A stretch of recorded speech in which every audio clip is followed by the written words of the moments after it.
you look at the moves the Giants have made, are you sold that they're there? No, not at all. If we can stop the runner, we can beat the Giants. Make the quarterback throw the ball. He's ready to go. This year's new year, he's got a lot of new teammates. Campbell, Darren Waller, some rookies. He'll continue to evolve each day. In Jalin Hyatt, how do you like the addition in this offense? He's a vertical threat down the field. Very good hands. He's a one-year wonder. And you have to ask yourself, why this year? You know, you guys, with all things considered and everything that we've seen over the course of this entire 2023 NFL offseason, it really doesn't feel like a stretch to say that the New York Giants were one of the more highly discussed teams across the entire league. But the thing about that is, from one major talking point to the next, well, it really wasn't for the reasons that most Giants fans had been hoping for. Nonetheless, though, you guys, training camp is here. New York is returning the majority of their team that surprised a ton of people last season, and yet no matter where you look, the expectations for them are relatively the same. But that is where the new additions to this team should get thrown into the conversation, because even from just the small sample size from New York's training camp that we have at our disposal, I don't think the rest of the league is going to be too fond of what the Giants are trying to do this year. But if you guys are looking for more NFL content just like this, don't forget to subscribe and turn on those notifications to never miss another NFL video as we inch closer and closer to the 2023 season.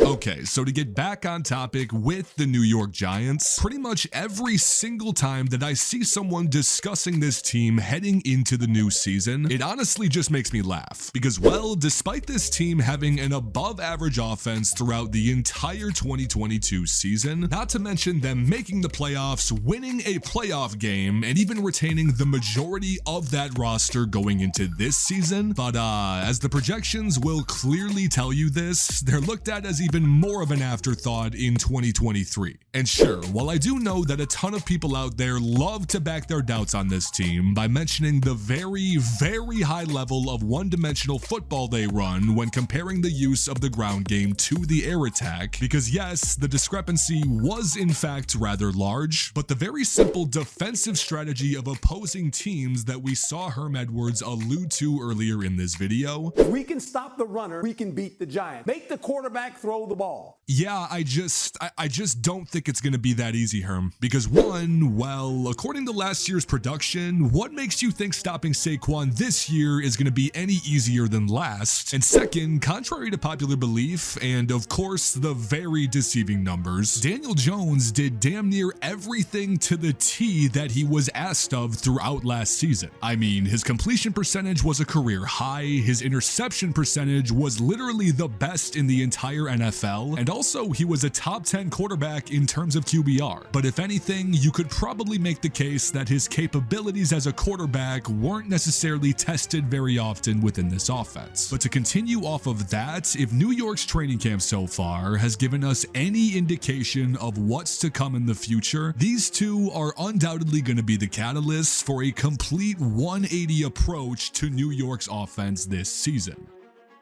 So unless some of you guys have gone off the grid over the past week or so, I know I'm not the first one to tell you that guys like new additions in Darren Waller, Campbell, rookie Jalin Hyatt, and even the returning Sterling Shepard have been putting on an absolute show. But aside from some of the things that we've seen, like Jalin Hyatt's literal record-breaking speed, or even some of their ridiculous route running and catching abilities, the simple yet once inexistent aspect of the deep ball threat within this offense, yeah, I'll just say it looks like it's finally here, and if all does go according to their plan, it could do wonders for Danny Dimes.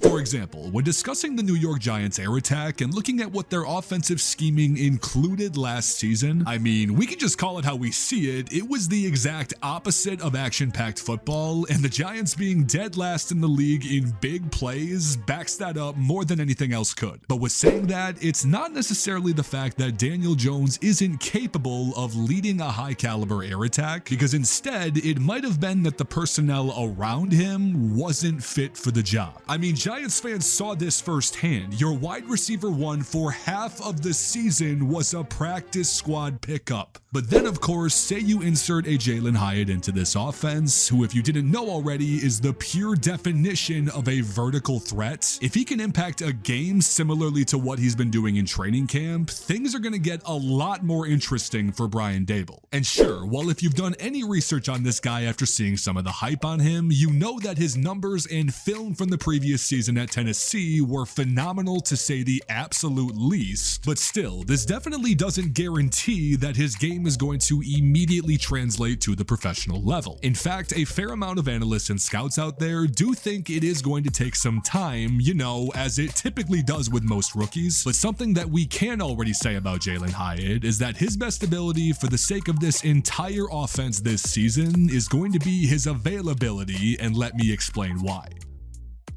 Now, when looking at the numbers, it's not much of a coincidence that when the New York Giants had the least amount of big plays through the air out of all teams in 2022, that they also never really looked to produce in this regard as well. But in the span of just one offseason, would you believe me if I told you that that usage could realistically flip from bottom 3 to top 10? Well, I mean, again, with Jalin Hyatt incorporated now, he's going to be used to this degree probably more than anything else. But even aside from him, anybody else that you can think of in the revamped top 5 targets in this wide receiver and tight end room can essentially be used in the exact same manner. For example, there's Shepard, someone who's continuing to develop into a 3-level receiver and absolutely thrives at creating separation right off the jump. You got Darius Slayton and Darren Waller, who average far and above the best yards per target out of anyone on this entire team. And then there's the rest of the guys that I guess you could say fill in the cracks by maintaining a presence in the short to medium range game, with new additions like Jamison Crowder and